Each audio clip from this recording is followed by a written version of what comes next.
განათლების საერთაშორისო ცენტრი საჯარო მოხელეების გადამზადებას იწყებს, როდიდან და რა მოდელი ჩატარდება ტრენინგები. განათლების საერთაშორისო ცენტრის ხელმძღვანელი ნინო ჭელიძე გვეტყვის ამ ყველაფერს. გამარჯობათ ქალბატონო. კითხვა, რომელიც საკადრო ტექსტშიც ასე თქვა დავსვი, როდიდან დაიწყება გადამზადების პროცესი და რა მოდელი ჩატარდება. მოდით თავიდან მოგახსენებთ, რომ განათლების საერთაშორისო ცენტრს ბევრი სიახლე აქვს წელს დაგეგმილი, ეს არის ახალი პროგრამები. რაც შეეხება საჯარო მოხელეთა გადამზადებას, რომ თქვენთან მქონდა საშუალება, რომ ჩვენი მაყურებლისთვის გაგვეცნო, რომ ეს პროექტი იგეგმება 2016 წლის სექტემბრიდან, როდესაც საჯარო მოხელეები აუცილებელ გადამზადებას გაივლიან სკოლაში, თუმცა კონკრეტული პროექტი, რომელთაც დღეს მოვედი თქვენთან, ეხება მედია სპეციალისტებს.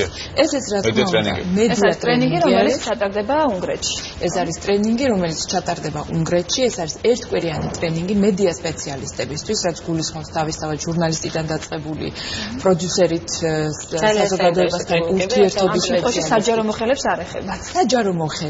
საჯარო მოხელე არა, თუმცა საჯარო სისტემაში დასაქმებულ პირთათვის. აქედან გამომდინარე, ეს არის პირველი შემთხვევა, როდესაც ჩვენ ვცდილობთ, რომ განათლების თემაზე მოვამზადოთ ახალი კომორდა ჟურნალისტებისა, ვისაც კარგად ექნება გათვითცნობიერებული თუ რას ნიშნავს ბოლონიის პროცესი, თუ რას ნიშნავს განათლების დაფინანსება, რას ნიშნავს განათლების უფასო განათლება, რას ნიშნავს. ჟურნალისტებს, მედია სპეციალისტებს ზოგადად ექნებათ საშუალება, რომ ნახონ თუ როგორ მუშაობს მედიის სხვადასხვა შემადგენელი კომპონენტი განათლების გასაშუალებლად. კონკურსია ქალბატონო, რომელიც არის გამოცხადებული. რა თქმა უნდა. რას აქვს კონკურსი, ანუ როგორ ეს არის ონლაინ აპლიკაცია, ეს არის ღია კონკურსი, თუმცა საკმაოდ დახურული ჯგუფისთვის, რამდენადაც მხოლოდ საჯარო სექტორში დასაქმებულ პირთათვის არის. ამოსავალი წერტილი, რა თქმა უნდა, არის ინტერესი განათლების გაშუქებისა და ინტერესი განათლების შესახებ პროგრამის გაკეთებისა და არის, რა თქმა უნდა, ინგლისურის ცოდნა, რამდენადაც ინგლისური არის სამუშაო ენა ამ კონკურსში, ამ ტრეინინგისთვის, რა თქმა უნდა, იქნება საჭირო უშუალო უფროსის თანხმობაც რამდენადაც. ქალბატონო, რატომ მაინც და მაინც უნგრეთი? განათლების საერთაშორისო ცენტრს აქვს ძალიან დიდი და მეგობრული ურთიერთობა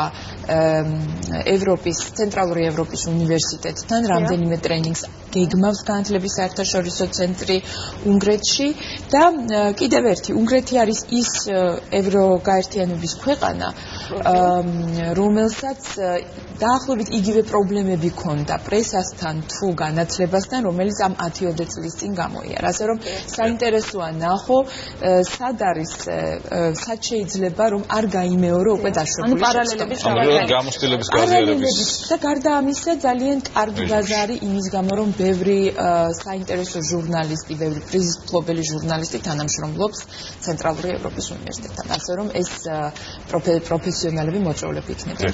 ქალბატონო, ინტერესი თუ არის უკვე ვთქვათ, შემოვიდა თუ რა განცხადებები უკვე. ამ ეტაპზე ვერ გეტყვით, მხოლოდ პარასკევს გამოცხადდა და ჯერჯერობით არ განსხვავებული ინტერესი ძალიან დიდი იქნება. რაოდენობრივად იქნება თუ არა? 24 მედია სპეციალისტი უნდა შეირჩას.